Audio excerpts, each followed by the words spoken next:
Welcome to the Wrench Ramble Show with your host, Sean Burke.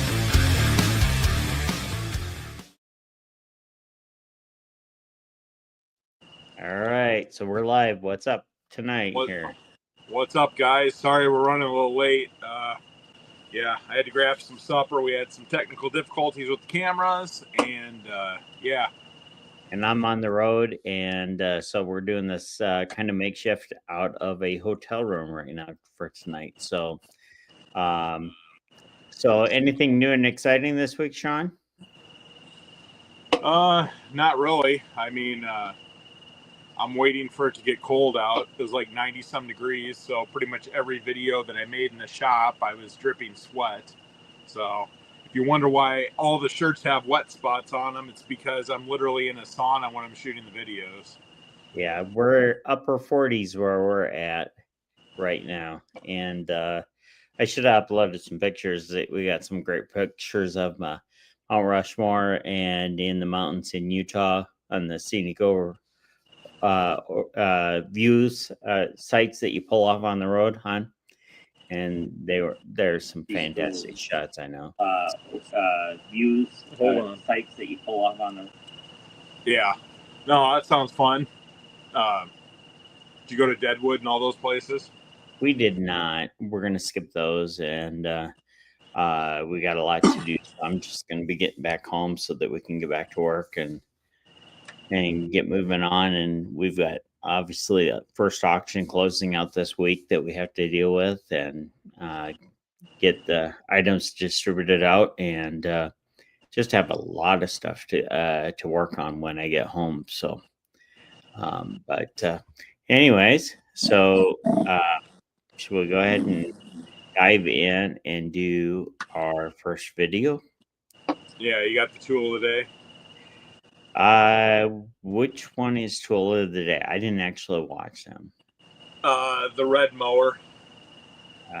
Red mower. And that would be with the string, right? No. Oh. Okay. It was the last one. It was the last one I sent you. Okay. Oh, okay. Here we go.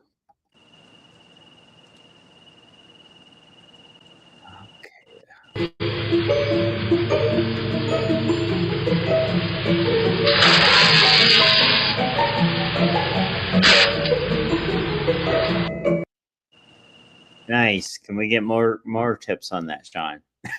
Yeah. The sad thing is, I don't know how many times in my business crap like this happened. So we used to run these mowers like this, except this end appears to be the belt drive. So the difference between the belt drive and the hydrostatic, if you're going on the belt drive, you have a shifter level which puts it into drive or puts it in reverse. Hydrostatic, you can go in reverse by squeezing the handles. So it looks like since he doesn't have the hydrostatic, he's just only going to go forward. And when those mowers are going forward, there's absolutely no way that you're going to win if you're trying to wrestle those like an alligator. And I don't even know for the life of me how he ran that over. I mean, it's like sheer stupidity. Like if he's a new mower, he shouldn't be anywhere near a pool or anything like that. So, yeah, I could tell you so many stories of the guys hitting stuff with mowers. I mean, I had guys drop mowers in retention ponds, and they were literally sitting under like 2 or 3 feet of water. I've had guys cream gas lines that go into the house, and the gas lines are hissing. And then I had the cops and the fire department show up. I mean, oh, these guys. We used to have Velkies on the back. So Velkies are the little 2-wheel dollies that you stand on and ride the mower around. And the guys would like lose control of the mower, so then they would hold on for dear life. Well, there's a kill switch. If you just like go with the mower, it shuts off. Like it kills the blades, kills the engine, kills everything. And these guys would hold on to the mower like with one hand, and they'd be chasing it around, trying to like get a hold of the mower again and stop it. And it's like, dude, if you just like go with the mower, it will stop. It's just, so I can relate to this video. Like, it's funny now, I can look at it, but it's really not funny for the guy that has to pay to fix all those things. So when they went in the retention ponds, were you able to get them all sorted out so that they work properly, or did that waste the motor? Well, so I had a Z-Max sprayer. If anybody knows about those, they're like $15,000, $20,000 sprayers now. They're like top of the line spraying equipment. I had one, literally had it for a month, and the guy ran it into a retention pond. I told him not to go near the retention pond when he went out there, and he did it anyway because he was being dumb and wasn't listening to me. So the mower goes into the pond. It's probably all the way up to the hopper where it shoots out the fertilizer. So the engine was pretty much completely submerged. We told him not to start the mower, that we would start it at the shop after we got all the water out and everything. What does he do? He goes and tries to start it after he pulls it out of the retention pond. Completely smokes the motor on a brand new unit. You know, $2,500, $3,000 later, fixing the motor on there when he could have just left it alone, or he could have just stayed away from the retention pond to begin with, like I told him to. So, yeah, you can't fix stupid. That's great. All right. And yeah, BC, that is an X-Mark mower. It's a dead giveaway. And now Toro owns X-Mark, which I don't think the mowers are as good, but X-Mark back in the day, those things were awesome, top of the line. All right. Yeah, you can just jump into whatever one and we'll go over it. We'll get a little bit more organized next week when you're back in town. Right.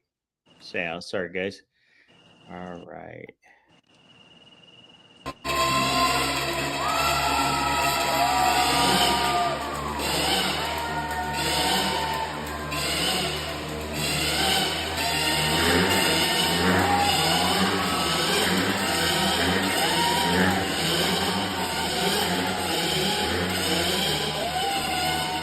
So did these guys ever crash?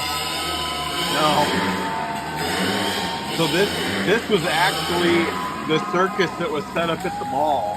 Did you see that before you left? Oh, just recently, huh? Yeah. So this is my video. I took the kids there to go see the circus, and this is one of their acts doing the motorcycles in the gate.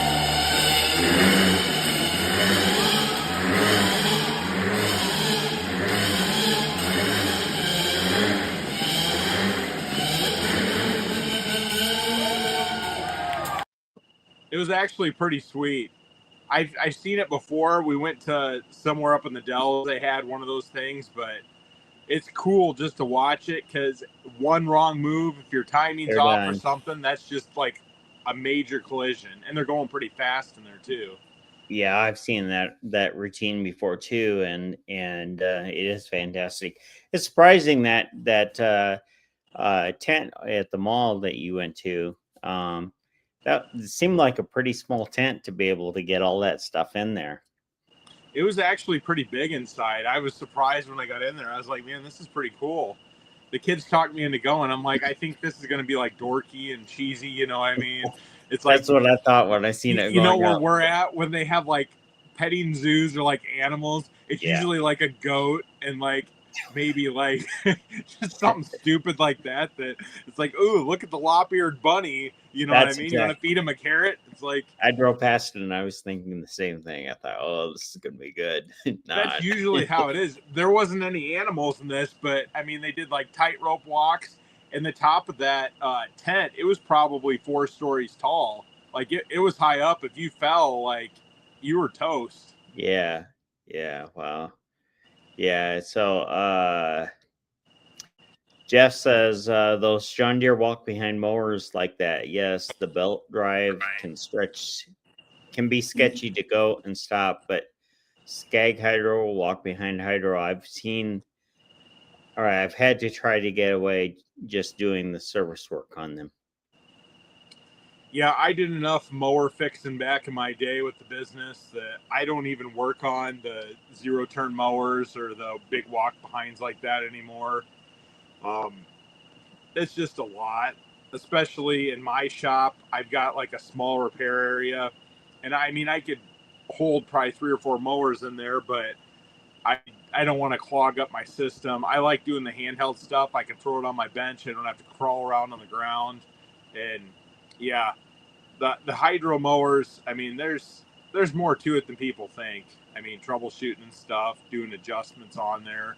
If you don't get the adjustments right, if there's something bent and it's a little off, it throws your hydraulics off. But I mean, I before this business that I got now, you know, I started mowing when I was like 13, 14 years old. So I had that business for almost 2 decades. So I was pretty accustomed to working on those mowers, but they're not fun. So something I want to throw out there too, and Jeff and AMG and whoever else is watching, share what you think. You know, obviously Sean's the expert on the outdoor power stuff, and you can probably tell that I don't know a whole lot about them. So I'm the entertainment part on this, kind of, not really, but I got a couple of videos for you later tonight. I thought of you when I saw them. Oh, really? Okay. All right. But so what do you guys think about doing a car segment in there too, where we could talk about a specific car or vehicle on the show? And then that I know a little bit about. And so I'd be able to add in. Yeah, you're the car guy. I don't really know anything outside of cars besides, hey, they look cool. I mean, that's basically my knowledge. I don't even change the oil in my own car. I can. I just don't want to. Like, that's just Right. not interesting to me. And truth But be yeah, known, I think it's a good idea. I don't change my own oil either. But you know, we could potentially talk about work trucks too, and equipment like that as well. Yeah. Or we could talk about, you know, classic cars. We don't have to talk about Jaguars all the time. We can talk about something else there too. That would be that could be like an ongoing segment, Kirk's drama of the Jaguar for the week. Like, and then it'd be like an exercise thing too. You could be like, hey, I got in 5,000 steps today from the Jaguar. Yeah. Wait, did I tell the story about changing the solenoids on the Jag here? The last story you told me was you were walking quite a bit. It was. It was relays. I put new relays in on the car, and this was right before we took off. And I thought, I've got about 3 hours, and everything was going good, and I was all relaxed. And so I decided to go out and put the relays and take the Jag for a test drive. What a mistake, because the relaxation ended, and I had to. I pushed the car a little bit too far, and the car died. So I had to walk back home, wait for it to cool down. I got my truck, drove my truck to the car, and then I drive the Jag a little bit, walk back, get the truck, drive the Jag a little bit. So I basically walked home twice from where the Jag was, and it took me a few hours. But I thought, yeah, you know, I should have just drove around the block and let it die right around the block. Just that would have made for a good live video. Next time you're doing that, stream it on your channel. Yeah, a day in the life of Kirk. It was funny, and I think what was it? I'm trying to think. Was that on Saturday night? That I'm trying to think. It probably was. So we went and recorded, and I had to go back and get the car after we recorded. Fortunately, that was the last trip I had. It was pretty close, but anyways, that'll teach me. Yeah, what I would do if I were you is just like go up and down your street, so you don't have that far to walk. So that way, Right. if you have to give up, at least you're within walking distance to your house. Yeah. So Jeff says those landscaping trucks that trailer lights that don't work, get them fixed. Yeah, you know, that's interesting enough. I had auto transport trucks, and so those were all over the place. And that was right at the start of the LED lights coming in. And it was amazing because we'd have wiring problems with those trucks, and the wires would get really hot on them. And we changed the LED lights, and they didn't get as hot. We still had problems, but the salt gets in them, and same thing for a plow truck. Those trucks get tons of salt, and if you have any wire damage on there, I can only imagine what it's like to sit there and work through trying to keep the electrical system straightened out on that. Yeah, they're a mess. I can speak for the plow trucks and the salt. I mean, trying to track down a wiring issue is not fun because some of that stuff's intermittent too, where it's not a constant problem. So sometimes, it'll go out when you're in the middle of a plow, but then when you aren't plowing and you go take it somewhere to get fixed, then it works fine, and then they can't figure it out, and it's like, well, it didn't work fine during the snowstorm. Now it does work fine. Yeah. So yeah, that's crazy. BC Outdoors is currently working on automotive part-time right now. All right, so that's great. Okay, let's go ahead and throw the next video on. It's kind of automotive related, and well, it's a little bit oversized load. So here we go. Oh, there we go. I did this one for you. No sound to it though, huh? Is this an AI? Why? Do you want her number? Okay, so let's continue on. Yeah, it's definitely AI. I just thought it was funny. You were having car problems. I saw a car video. I was like, hey, throw it up there. Maybe Kirk will laugh. All right. That's great. All right, we'll move on to the next one here. And here at AMG, my buddy Matt and I take chainsaw safety seriously. This is why we were excited to see the new man mitts introduced over in New Zealand. According to reports, all new chainsaws sold in New Zealand have to have a man mitt on them. What's a man mitt, you might ask? Let me show you.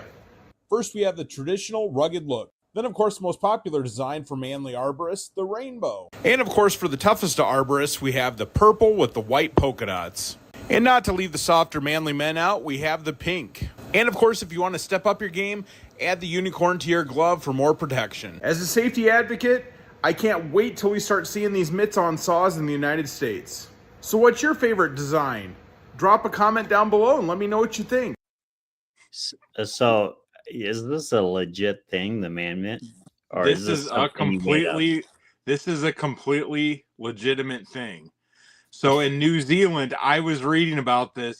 They have mandated it when the chainsaws are sold that they have to have one of these protection mitts on there. They call them man mitts. They're trying to like masculinize it, but it's not. It's like the dumbest thing ever. Like the way it fits, like you could get your hand stuck in there. So let's say you're cutting, you're felling a big tree or something, and you're like, oh crap, my saw's stuck, I need to run. Well, shit, my hand's stuck in there, I can't get my hand out, and the tree falls on me and kills me. So how safe is that really? Right. Like it doesn't make any sense. Right. Poor idea. Definitely poor. Matt approves. Right. So Matt is my dummy. So the reason we call him Matt is I had an employee back in the day whose name was Matt. Okay.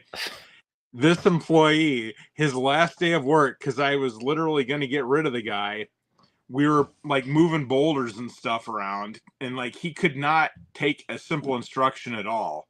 So we had the skid loader bucket there, and he was told to push this boulder into the skid loader bucket so that way we could load him up and haul him away. Well, what does he do? He doesn't push it. He pulls it, and he pinches his hand between the bucket and this boulder that's like probably 3 foot round. And then he crushed his fingers. So he had 2 fingers. We call them sausage fingers. He crushed them, and they split them open, and they were just like gushing out blood. And I'm like, dude, how do you do that? Like, you were supposed to push this. You pulled. It's just like, if it says push on the door, you don't pull on the door. Like, it's the same thing with the boulders. So yeah, that's why we call him Matt, is because of that. Great. Matt the dummy. I don't think I knew Matt, but no, he was after you were there. Okay. But like, yeah, that like everybody that was there was like, how did he do that? And then he like goes to explain how he did it, and everybody's like, why would you do that? Why would you do that? You're pushing a boulder that's 3 foot round that probably weighs 500 pounds and you're pushing it towards a metal bucket that isn't going to give, and your hand's on that side, what do you think's going to happen?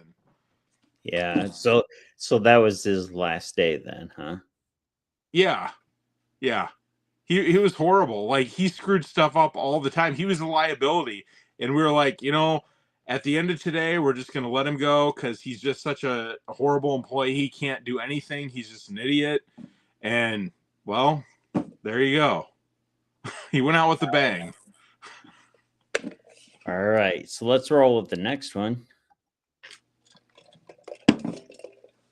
Why didn't it come up? You want to watch Matt again? Sure. Okay, no sound on this one here. Yeah, you missed the first part of the video there. I did. Okay, well, we'll go ahead and replay it. I'll have to get that figured out because when I start these videos, a lot of times they just start in the middle here. So now that Halloween season's upon us, it's fall. So I saw this video, which is really cool. You buy these molds. So once your gourds or your pumpkins start growing, you put this plastic housing around there and you seal it up. And then the gourds and stuff grow into whatever that plastic housing is. This particular one was like a Frankenstein. And they're actually really cool. I've seen them before. So I just wanted to show that since we're in the pumpkin season. So that'd be for next year then. Yeah, you can buy different designs. They're not just all Halloween. You can do whatever design they have, the plastic molding. But yeah, look at that. The gourd just grew into that molding. That's pretty great. Neat. Yeah. That'd be great. Then you don't have to carve anything. Well, but it'd be cool to carve it, like carve the eyes, and then stick the handle in and have, if you can get the nose done and everything, that would be really cool. Yeah. I thought it was pretty neat. I've seen them before, so it is a legit thing. You can buy those. I think Amazon probably has those molds on there. All right. Let's go on to the next one. All right. This is something my Uncle Bill would have done back in the day. So, good old Uncle Bill, God rest his soul. He was always a fidgeter, and he was always doing things like this, trying to make life easier, being very ingenuitive. So that is exactly what I thought when I saw this, was good old Uncle Bill mowing the hill. Yeah. Okay. So, funny story about good old Uncle Bill. He was always doing projects. He wasn't very good at projects, but he tried his hardest to do them. He was pushing a board through on a table saw, and he didn't know that his hand was still there. So he took off the tip of his index finger, and then it was gone. He couldn't find it. So they had to patch that up. And then a couple years later, he was cutting another board on his table saw, and he caught the same finger, and it took it down to the second knuckle. So he had this little stub right there because he kept trimming his finger off every time he went to use the table saw. Because he didn't watch for it. I'm like, you got to get a board. You got to get something to push through so you don't lose your digits. But he was always creative and stuff. And I was like, come on, Uncle Bill, you can't do that. And one time he was changing the battery on the car. He had his wedding ring on. If you know anything about a metal screwdriver and a metal wedding ring, and if you arc it and you're positive and negative, what do you think is going to happen? He's like, my fingers started getting hot and it started to smell like burning hair. You think? Yeah. So he had his wedding ring literally melted onto his hand. He had a big scar there. It was a permanent wedding ring. So did you have to go to the hospital and get him to? Pretty much every time he had a project and he did something, he ended up in the hospital. But I saw this and I just thought of him and it was funny. It gave me a good laugh, and yeah, he was a good guy. I miss him. That's great. Okay. Go on, dude. Yeah, that is a cool mold for pumpkins, right, Jeff? I agree. That's fantastic.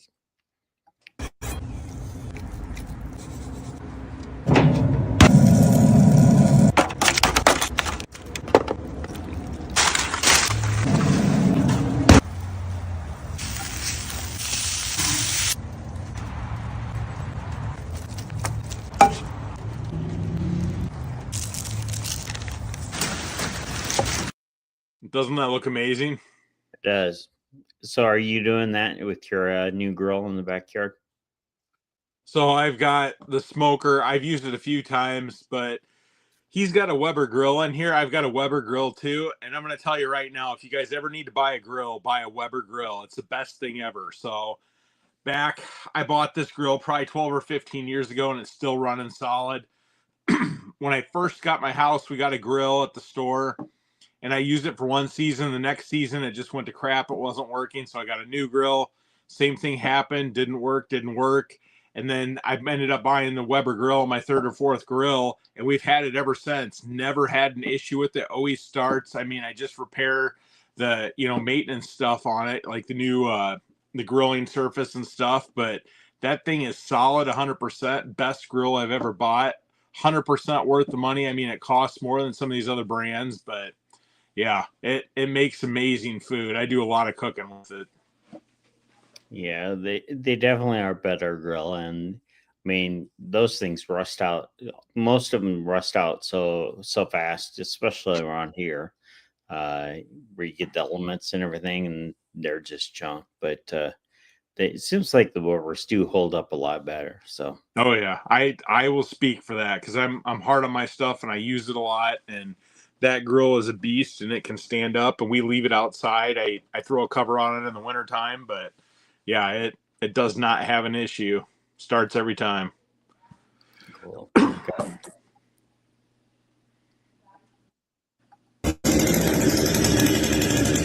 I thought of you when I saw this.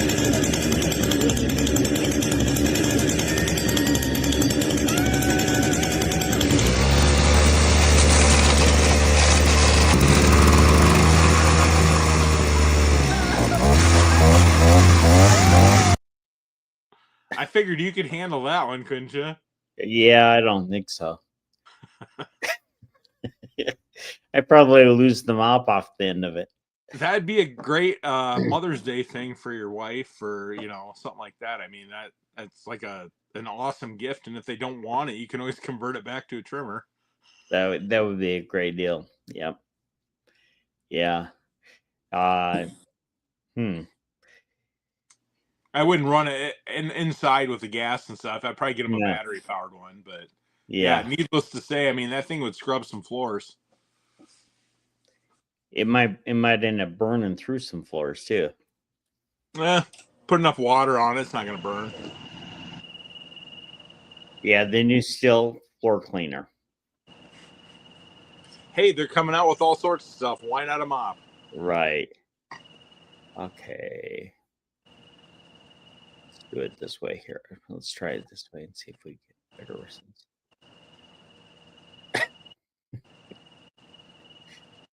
This is why. Play this video again. Just let it play again.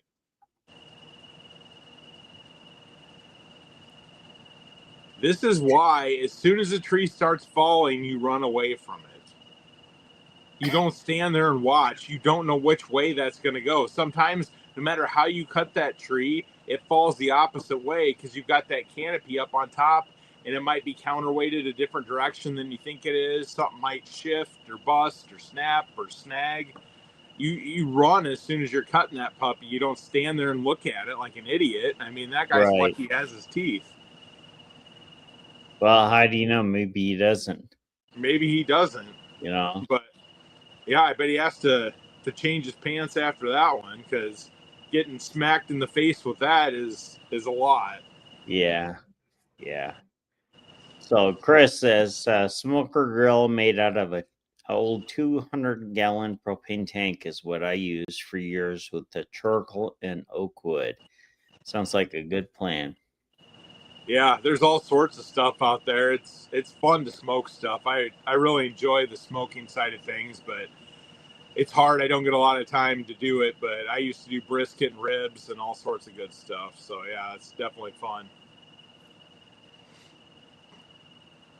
Let's Little, my grandma's taught me her secrets. She didn't have fancy tools, just that scrunch. I'd watch her cut a tiny branch like this, make a perfect hexagon in another tree, slide it in, and tape it tight around it a few times. Now it'll grow twice as strong, she'd say, wiping her hands on her apron. Back then, I thought it was pure magic. Now I know it was grandma's science and a lifetime of love for growing things. A love that still grows in me. So yeah, if you don't know what grafting is, basically, the reason this caught my attention, I know what grafting is, but it had a scrunch, and I've never thought about doing it that way before. If you take a branch off of one tree and you attach it to another tree like this, it will actually attach itself to that tree. So you graft that branch on, and it creates a whole different tree. So like if you had an apple tree, you could graft on branches of like 5 different apples onto the same tree. So you could have multiple fruits on that same tree. Does that make sense? And it actually works like that. It's funny to watch. Yeah, the last thing I wanted is an apple tree. When I moved into my house, there, you came over and you saw it. So for some reason, they put an apple tree right up against the house on the corner. When I moved in, I'm like, oh gosh, I'm gonna have to back up the apples. But fortunately, I just happen to have a ton of deer that are behind my house, and I never had to pick up the apples last year. They came up and cleaned it up for me. They even get up on the tree and take it out of the tree. And that is something you just don't do. You don't plant an apple tree like 2 feet away from a house. Right. Like, you just don't do that. I mean, I laughed when you're like, yeah, I got to cut the apple tree that's by my house. And I'm like, you mean like in the middle of your yard, like the front yard? No, it's by my house. I'm like, who plants an apple tree 2 feet away from their house? Like, you just don't do that. Right. That's not normal. They just, wanted to be able to go. They wanted to go outside and reach off the porch and grab an apple for breakfast or something. You know what? I didn't even realize when I moved in that they had the apple tree on the corner there. Because I didn't, it was wintertime, and I just never thought anything of it. And I'm like, what? I'm like, here's all these apples growing on. I'm like, oh no. No, it's not even a crab apple. I mean, when I had the landscape business, we never planted trees up by the house. Like, I don't care if they're ornamental or not. They look cool. They look pretty when they're small, but they do grow big, just like dogs. You know what I mean? And horses. Yeah. So you don't do stuff like that. But, homeowner, Joe Blow homeowner, man, I've seen some crazy stuff, and it looks really silly. Right. Okay, so let me see. I think we got through all the videos today. No, you're missing the car hauler one. Oh, hang on here. Let's see.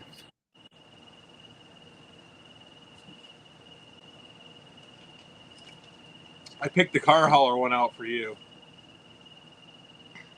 I did not get it didn't come through. Well, we'll do that one next time. Okay, I don't have it. But yeah, it's a car hauler, and they didn't have the last car on top strapped down, and it fell off the back of the car hauler. You ever have anything like that happen? I have. I actually, I had 5 transport trucks, and it's crazy. I mean, I had one load. I had Corvettes on there, and they were going to a dealer that I moved a ton of vets for this guy, and the driver didn't tie down the center 2 cars. Unfortunately, there was a tied down car in the front and a tied down car in the back, and so they kept on sliding forward, and they stayed on the trailer, but they just hit the bumper a little bit, and it did minimal damage to it, thankfully, but yeah, each time they go back and forth, they take out another inch of car. Yeah, it's a little louder, a little more movement, and it's amazing because I think he went like 1,000 miles with it like that. That's insane. And he didn't get stopped, which was crazy. And so, I mean, there were so many things that happened. I had a Cadillac there. I can't remember what it was, but it was kind of like an SUV, but it still. Anyways, it had a panoramic roof on the top of it, and it was on the top deck of the hauler, and so it was behind a Freightliner semi. and there was an accident out in Pennsylvania, and they detoured the traffic through a tunnel. And in the tunnel, some idiot came up with the idea of putting speed bumps in the tunnel. And so they went through it, the clearance was right and everything, but the truck hits the speed bumps and it gives it just like 3 extra inches, and it goes up and shatters the panoramic roof. So he delivers the car out in the East Coast. They had to bring it back to the dealer, and then they replaced it. But it was just like, it was that. I mean, the driver, that in that case, I don't blame the driver, because it was just a freak accident or something that happened. Yeah. And how do you control that? I mean, you got sheriffs putting you down into a situation where you can't manage it. I had another guy, brand new trailer. I was the only one that had it, and I just brought it back from the manufacturer. Okay, and so I put a few cars coming back, and so I give it to him to go out. So it's brand new triple axle trailer. He's down in Florida. He makes a turn and goes through rebar and pops all the tires on the right hand side when he was making the turn on a brand new truck, and then told me, "Well, I had to make the turn." I'm like, Don't you love it when they can't like have common sense and logic and see that, hey, I screwed something up, I did something stupid, I'm sorry. It's like there's just an excuse wagon instead of owning it. Yeah, it was always something. I mean, it was nonstop. And then like the electrical things on the trailers too. When you had the brand new trailers, they would work for about 6 to 12 months, and then it was like they might as well be 10 years old, because the wiring and stuff like that. It was inevitable. We had the same thing with the enclosed trailers for mowing. I mean, the guys would ram the mowers in. They wouldn't tie them down or put the brakes on. They'd slam into the sidewalls. On the outside, they'd go through the sidewalls where the wiring was and poke out the side or poke out the back. Or they would disconnect their trailer. They'd forget to disconnect the wire. They'd rip the plug out of the front. Then we would, hobnob something together to try to put back and make it work. But then it would get moisture in there, and it's never the same after they wreck it. I put my buddy driving the truck, and so he picks it up in my house and he takes off and he goes up, and it's like there's like, I think it's about 4 blocks you go up, and then you turn right, and all of a sudden he calls me. You need to come up here. He takes out a telephone pole or a light pole going around the corner. So I'm like, this is great, So I went up there, and I can't remember. I knew one of the guys that worked for the power company there, and he goes, "Well," he said, "we usually charge you. You usually have to pay for it, but if the pole's rotted on the inside, and that happens, then we just replace it. We don't charge you." And he goes, "This pole looks rotted on the inside." And I'm like, "Thanks, dude."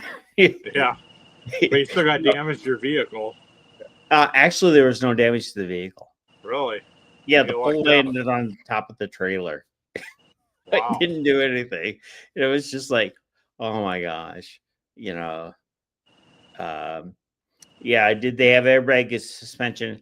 I had, as a matter of fact, on the trailer that went through the tunnel, that was a double deck trailer, and I think that was an older trailer that we were pulling on. That the newer trailer was nicer, that I had on the double decks, but yeah, those had airbags on them.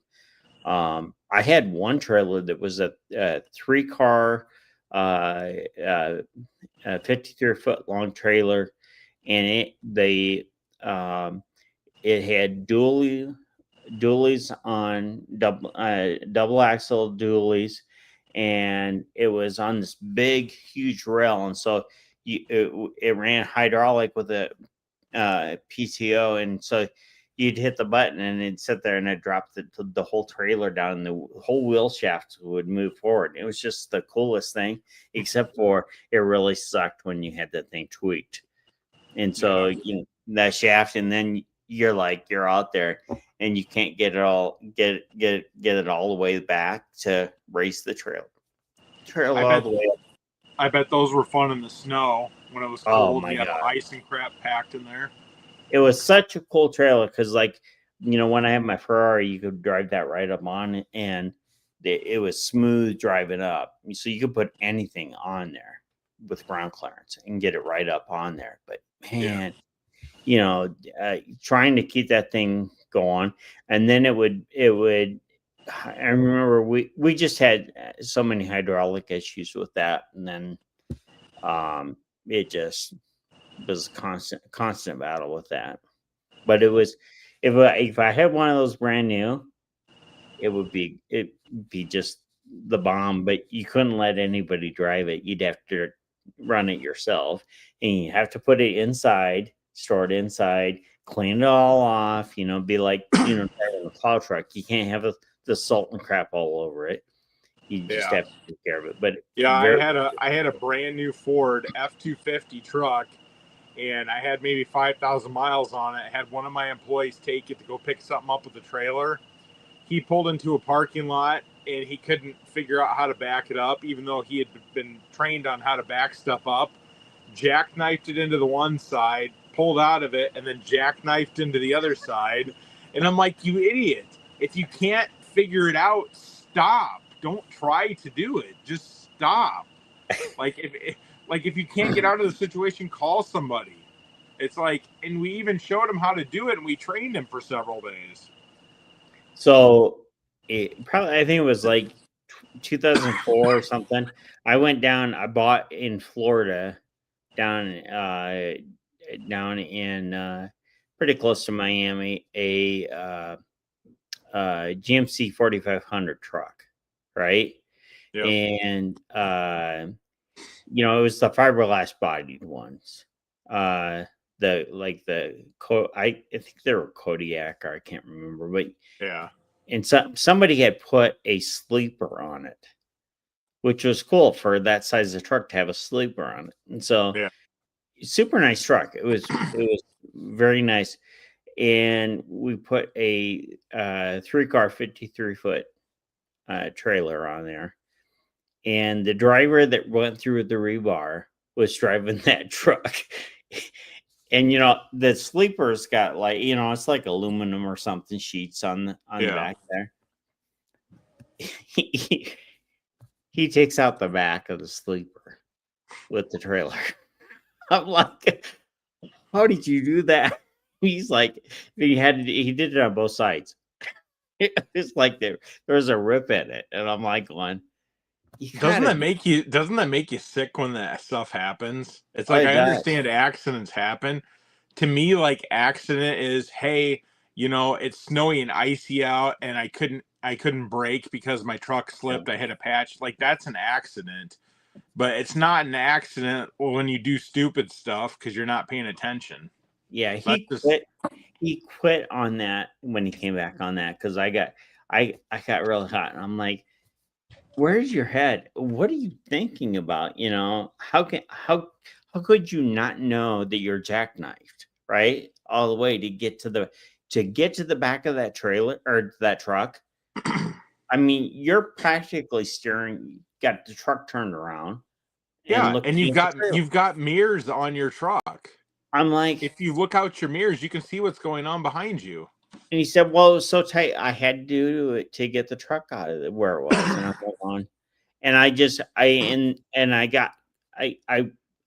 you know, the funny thing is, I didn't really yell at him, but he said to me, he goes, I can't let you talk to me that way. And I don't let anybody talk to me that way. And I think we're done. I'm like, okay, whatever. You know, he's just like, oh, because you can't have somebody hold you accountable. Right.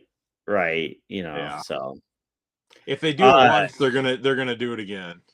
BC says, have you seen the brand new MS 500i?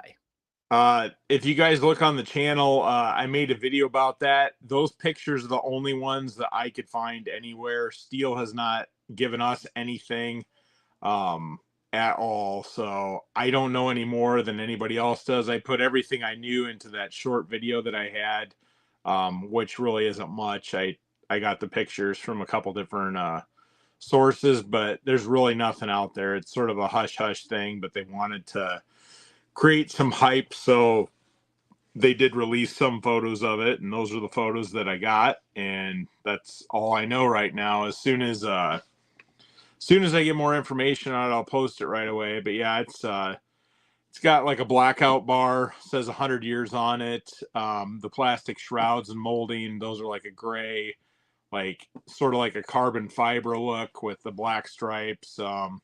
The handle is, instead of being gray, is a blackout. The sights, instead of those being gray, those are orange on the saw. So it's pretty cool looking, but at the end of the day, it's still the same 500i. I don't think that there's any functions that are different. It's just basically a makeover with a 100-year anniversary. So I was hoping that there's going to be something really spectacular, like a new saw release or something, but it doesn't appear that there's going to be anything super cool like that, which is sort of a bummer. You'd think for being in business 100 years, you'd have like this really awesome saw that, you know, is the latest and greatest you just came out with and hype it up really big. But I guess we'll have to settle for plastic made in black instead of orange. So, I mean, it's cool, but it's not that cool. Sean, how about you come out with some custom kits to change so you can make the saw be whatever color you want. You could even do a rainbow colored saw. Just like the man mitts? Yeah, there you go. I'm going to order you one of those off Amazon if they have them. Then you can run it on your battery-powered saw. There you go. I mean, you know, that could be a new business. We could sit there and do custom saws. And we would be out of business the next day because nobody would buy anything. AI is really good about making all those pictures too. Like, yeah. I really struggle with Facebook's AI, because when you give it a command, it just does not listen at all. Like, if you're like, turn the hand blue, what it'll do, it'll put like a picture of a squirrel on there or something. You're like, what the hell? I told you to turn the hand blue. I didn't want to see a picture of the squirrel. And then I say that, and it's like, oh, I'm sorry. And it has an elephant riding a bike. And you're like, that's not what I said. I said a blue hand, not a squirrel. Oh, you want a rainbow? Yeah, and you're like, go back to what I had before. And then you do that and it won't do that. Right. So then you have to re-upload the image, and then you try to get back in the groove. Like, I was in a groove there for a while, making all those different colors and stuff. And then all of a sudden it wanted to tweak out on me, because I'm like, hey, make one that's baby blue. And then after that, it got completely confused. And it ended up giving me a picture of a spoon that was blue from the chainsaw. I don't know how it did it, but that's the image that it came up with. And I'm like, okay, we're done. I got 4 or 5 images. We're just gonna call it good. It melted down the metal from the chainsaw and stamped out a spoon. Yeah, AI has a long way to go before it's really smart, especially with images, because anywhere you look at AI generated images, like, the lettering is always wrong, stuff's spelt wrong. There's always like an extra digit on a hand. You know what I mean? There's 3 feet instead of 2. I mean, stuff's upside down and backwards. Like, it can't do the simple things. You have to buy the expensive packages that do AI to get the good engines that will produce something nice. I don't even know if those would be 100% accurate either. They do. They actually do, but they don't have the. Some of them do everything so perfect that makes them not authentic. So they have a hard time getting, like, if they're doing a person, they have a hard time getting the emotion in the eyes, and the, you know, there's always things that are just like, it's just too perfect. That's what yeah, and you can tell that right. Right. Like, They need AI is pretty easy to spot right now. I mean, it's come a long ways in a year, but I mean, it's light years away from, taking over an actual picture of something. What about an MS-910i new AFI big boy chainsaw? Says Chris. Yeah, Steel needs to make a bigger fuel injected chainsaw, but I don't see that in the future. They're always tight lipped, and if anybody knows anything, it's always the guys in Europe that know it first. And then we'll see somebody else pop a YouTube video or something. And then by the time we realize there's a YouTube video out there, it's like a month or two later. And then the guys in the United States are like, what about this? What about this?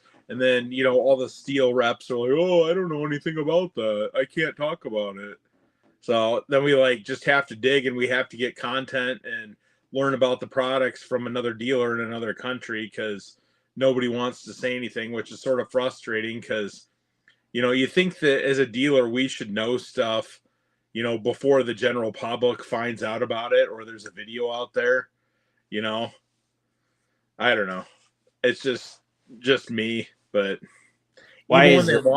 when they launched the mowers, the zero turn mowers, I learned out about that like a week or two before Steel released it to us that we are going to have mowers. So then I had to drill my rep and say, hey, I know the mowers are coming. I've seen pictures of them. They're not AI pictures.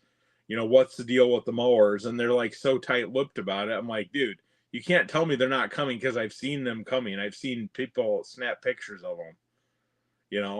It's just, I don't know. I don't know what the deal is. If you're going to release some of the pictures to somebody, you should release it to all the dealers instead of leaking it out to certain places. I mean, that's just stupid, childish. So, whatever. Yeah. What about the MS-660? Yeah, the 660 is a good saw. I mean, they got the 661 now, which is the new version of it, I guess. But yeah, those older saws back in the early 2000s were really good. I've been seeing more of those come in lately. Like some of the O series saws, I can't remember when those stopped. I mean, probably the 90s is when they switched over to the regular standard numbers that we're dealing with today. But yeah, 660 is definitely a good saw. I had one that I took in as a trade-in about a month ago. I didn't even get a chance to do a video or do anything with it because I had it sold a few hours later. So there is a demand for those saws.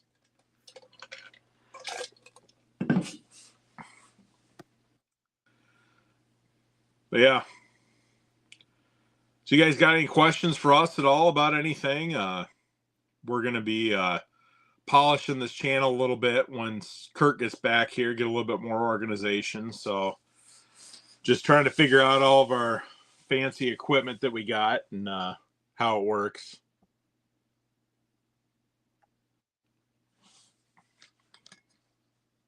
See here. Oh gosh. We'll hang on for a second here, but I think we're getting pretty close to wrapping up. Yeah. Yeah, it's 10:30 here, so past my bedtime. I go to bed. I go to bed early, get up early. All right, we'll have lots of new stuff for you next week. We'll try and get some good stuff out that we can chat about. And oh, here we go. 564. I have not heard anything since they said something a couple months ago about that. So that is to be determined. But when I do get access to the 564s, I have a couple that are pre-sold and they're going to be going in for porting. I'm going to have Tim at Iowa Performance Saws doing those. So if you guys haven't checked out his channel, make sure you guys check that out. Again, it's Iowa Performance Saws. He does an excellent job of saw porting. So if you guys are looking for a porter, definitely keep him in mind. But I'm going to get those in his hand, and hopefully I can do some videos showing you guys what a 564 ported saw looks like. So auto tune, yes, they should be the auto tune from what I remember in their promotional literature. if you look back through my videos, I did a full-length video. I cut a bunch of clips off of Husqvarna's site. Their videos, the features on the saw and stuff. I believe it is an auto tune. Well, all right. I suppose we'll go ahead and wrap it up for tonight. But thanks for watching. Oh, Chris comes in. He's saying I'm not sure EFI on there, Sean. EFI. What are we talking EFI? Not familiar with abbreviation. Electronic fuel injection. Oh, yeah. Yeah, the 564. Yeah, it's the fuel injected saw that they've got. So, I don't really know a whole lot about that other than the video that I posted. They're pretty tight-lipped on that too. I mean, the guys over in Europe have them, so you are able to search and find some videos out there from some of the other operators and sales guys. So, yeah, pretty same concept as the M-Tronic. Basically, Husqvarna Steel, they're going to be neck and neck for comparable products. So, I mean, Echo's got stuff too. I'm not as familiar with Echo products, but everything that I sell, Steel and Husqvarna, is pretty well balanced for similar size saws. Same CC range, same horsepower range. Would you say the quality's comparable too, or not? Yeah, I would say the quality is comparable. It's just the features. So, Steel, you have an onboard clutch and sprocket, unless you're running a top handle saw. Husqvarna's is outboard. So if you want to replace the sprocket on a Steel, you take an E-clip and a washer off, pull the sprocket off. You can replace it that way. Husqvarna's, you have to take the shroud off. You have to take your spark plug out. You have to block the top of the piston. Then you have to take your clutch off in order to get the sprocket off. So, I mean, it's just the design. It's not as user-friendly. And then the braking unit on Steel is on board, which is against the engine. Husqvarna's is on the clutch cover, so everything is on that side, which if you pull the clutch cover off the braking gauge, then you're not able to get the brake band around the clutch drum, so then you got a problem. You got to get a tool to take that and release the pressure on there to get it back on. So it's just a, preference, but they're both good. Spur rim sprockets on Steel. Most of all of your entry-level saws, your farm and ranch saws, all those are going to come with a spur sprocket. Pro Series saws are pretty much rim sprockets. You could probably find, I haven't had anybody ask for it, but you could find spur sprockets instead of rim. If you don't know the difference in the two, spur sprockets, the sprocket is actually welded to the cup. Rim is going to be removable, so you can replace just that wear piece on there, so it's a lot cheaper to fix if you need to. But yeah, again, on the lower end stuff, it's going to be the spur, so just the way they have it set up. Same with Husqvarna.